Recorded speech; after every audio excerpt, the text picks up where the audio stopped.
પહેલા શાળાના વિદ્યાર્થીઓ અને હવે કોલેજના વિદ્યાર્થીઓ બની રહ્યા છે વિશ્વની સૌથી મોટી રાજકીય પક્ષના સભ્યો. જી હા, તમે જે સમજી રહ્યા છો તે જ ભાજપની વાત છે.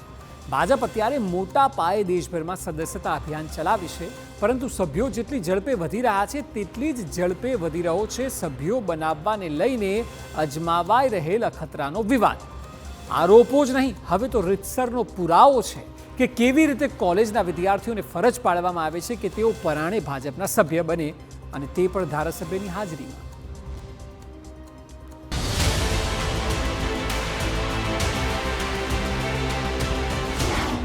શું ભાજપને સભ્યો નથી મળતા?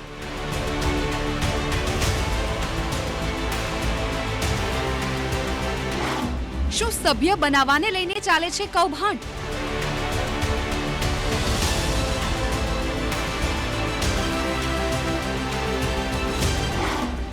શું કેન્દ્રીય નેતાઓને ખુશ કરવા કંઈ પણ કરાશે?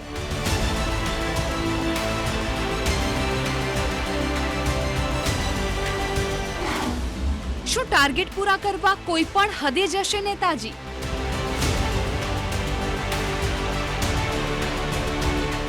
આ તમામ સવાલો પાછળ કોઈ પણ પૂર્વગ્રહ કે હવામાં દાવાઓ કરનારાઓ પર ભરોસો નથી રખાયો. આ સવાલો પાછળ કારણ છે આ તસવીરો.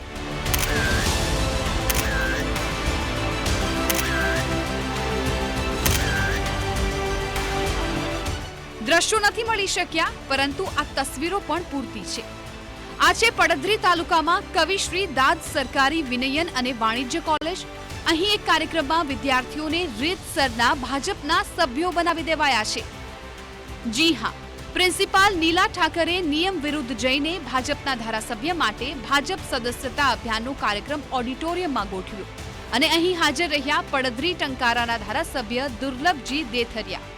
અને જાણે કે ધારાસભ્યને અપાયેલા ટાર્ગેટ પૂર્ણ કરવાનો હોય તેમ વિદ્યાર્થીઓને કહી દેવાયું કે મોબાઈલ ખોલો અને બની જાઓ ભાજપના સભ્યો. સદસ્યતા અભિયાન સમગ્ર દેશની અંદર ચાલી રહ્યું છે. સૌ વિદ્યાર્થી મિત્રોએ પણ એમાં ભાગ લેવાનો છે. સાંભળ્યા શબ્દો? આ સભ્યો પડધરીના સરપંચના હતા. પછી તો તેમણે નવી પેઢીનો વિકાસમાં કેવો ફાળો રહેશે તેના પર ભરપૂર વખાણ કર્યા. ભાજપની પ્રશંસાના પુલ બાંધ્યા. પ્રિન્સિપાલ અને ધારાસભ્ય દુર્લભજી દેથરિયાની સાથે તાલુકા ભાજપના આગેવાનો ઓડિટોરિયમના સ્ટેજ પર બેઠા હતા.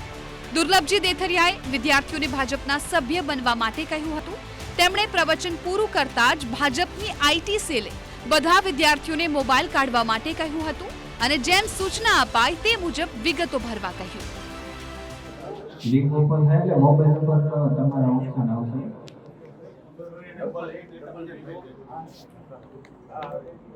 કોઈ ડાયલ નો કઈ હોય તો હજુ 8800002024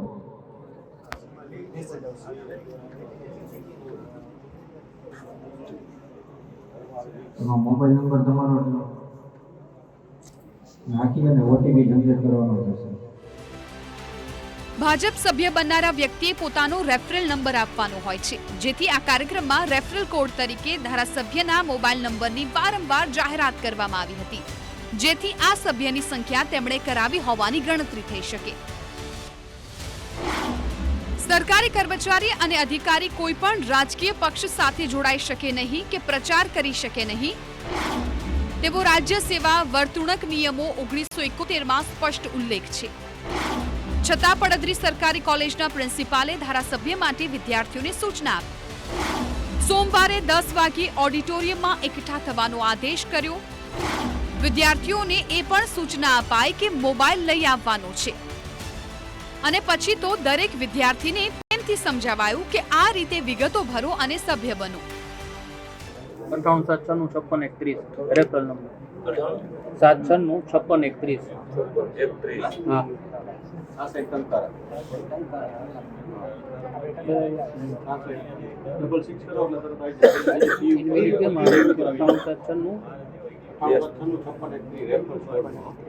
થઈ ગયું. હા, વેલિડેટ કરવાનું હવે કરો. આવી ગયું. અભિનંદન. હવે સવાલ થાય કે શું સભ્યો આમ ફરજ પાડીને બનાવવાના છે? શું સભ્યો બળજબરીથી બનાવવાના છે? શું સંખ્યા પૂર્ણ કરવા જબરજસ્તી કરવાની છે?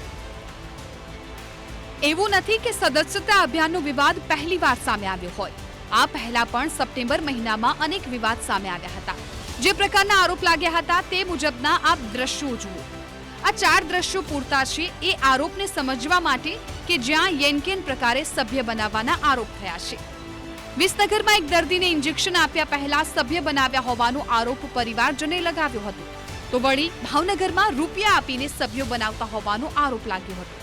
બીજી તરફ સુરેન્દ્રનગરમાં વાલીઓ પર દબાણ કરાયું હતું કે ભાજપના સભ્યો બનો, તો વળી વઢવાણમાં વિદ્યાર્થીઓને ઘરેથી ફોન લઈને આવજો તેવું કહેવાયું હતું અને શાળામાં સભ્યો બનાવાયા હતા. આ તમામ આરોપ લાગતા ગયા મહિને પણ સદસ્યતા અભિયાન સતત ચર્ચામાં રહ્યું હતું.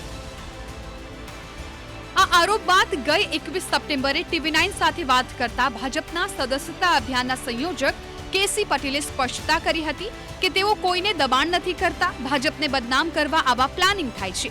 સાંભળો એ 10 દિવસ જૂનું નિવેદન.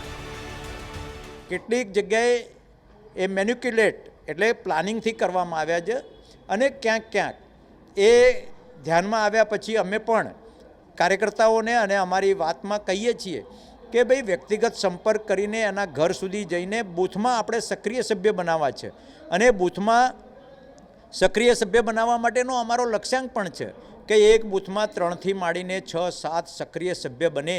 એ એના બૂથમાં જઈને 100 સભ્ય બનાવશે તો જ એ સક્રિય સભ્ય બનવા માટે લાયક બને છે. તમારે ભારતીય જનતા પાર્ટીના સદસ્ય બનવું છે એ જ્યારે હા પાડે છે ત્યારે એમના કોલમાં જ એ મિસકોલ કરવો પડે છે અને આ પદ્ધતિથી ચાલે છે.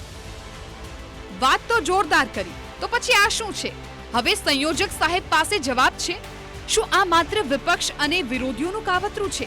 શું વિરોધીઓ ભાજપના સભ્યો બનાવી રહ્યા છે? વિરોધીઓ તો આ ઘટનાઓને જ વખોડી રહ્યા છે.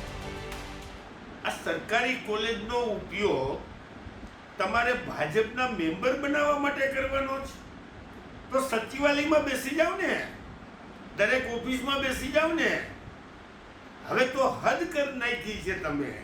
આટલી બધી ઘેલછા, આટલા બધા સારા થવાના પ્રયત્નો, પાર્ટીની પાછળ જે તમે મેમ્બરશિપ માટે થઈને ઘેલછા છે એના બદલે આજે ડેમી 3 ડેમ જે તમારો ખોલી નાખ્યો છે, ખાલી કરી નાખ્યો છે, ત્યાં પડદરી ટંકારાના જે ખેડૂતોના પ્રશ્નો છે જેને પાણી વગર આજે એનો મોલ પતી જવાનો છે, કરોડો ને અબજો રૂપિયાનું નુકસાન જવાનું છે, એ પ્રશ્નો પાછળ, પ્રજાના પ્રશ્નો પાછળ માનનીય દુર્લભજીભાઈએ પ્રયત્ન કરવો જોઈએ.